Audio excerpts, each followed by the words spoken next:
After completing the temple and his palace, Solomon spends the next 20 years strengthening Israel, building cities, organizing labor, and establishing orderly worship.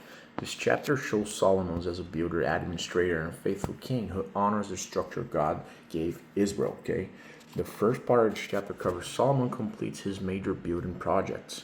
The chapter begins after 20 years, the time it took to build the temple and Solomon's royal palace. Solomon then rebuilds and fortifies several cities.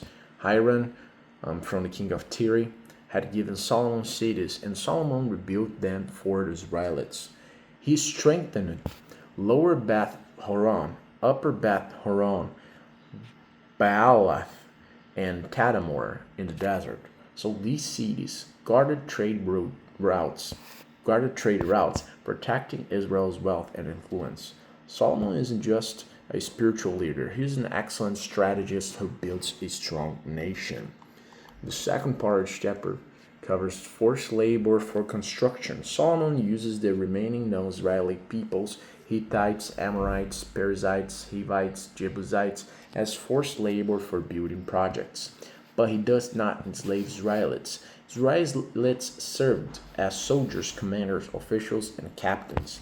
250 chief officials supervised the workers. This reflects God's command. Israel must never enslave their own people, but treat fellow Israelites with dignity. The third part of this chapter covers Solomon maintains the worship system. Solomon reorganizes temple worship exactly according to David's instructions. Priests for sacrifice, Levites for singing and ministry, gatekeepers for guarding the entrances. Everything was done according to the commands of David. He even moves Pharaoh's daughter, his wife, out of the city of David to a new palace because the places where the ark of the Lord has gone are holy. Solomon respects God's holiness. He doesn't let the sacred be mixed with the ordinary. The fourth part of the chapter covers Solomon's festivals and offerings. Solomon personally ensures that sacrifices and festivals continue as God's commanded. Burnt offerings, Sabbaths, new moons, and the three annual festivals. They are the Passover, the Pentecost, and Tabernacles. Solomon honors the covenant. Worship stays at the center of national life. The fifth part of the chapter covers Solomon's trade and naval power. Solomon builds a fleet of ships at Ezion-Geber near the Red Sea. Hiram of Tyre sends skilled sailors to join Solomon's men. Together they sail to Ophir and bring back 450 tons of gold, over 16 metric tons, which is a lot, right? Solomon builds international trade networks, increasing Israel's wealth and influence. What are the key lessons from this chapter, from the second Chronicles chapter 8? The first lesson is God values order in both worship and daily life.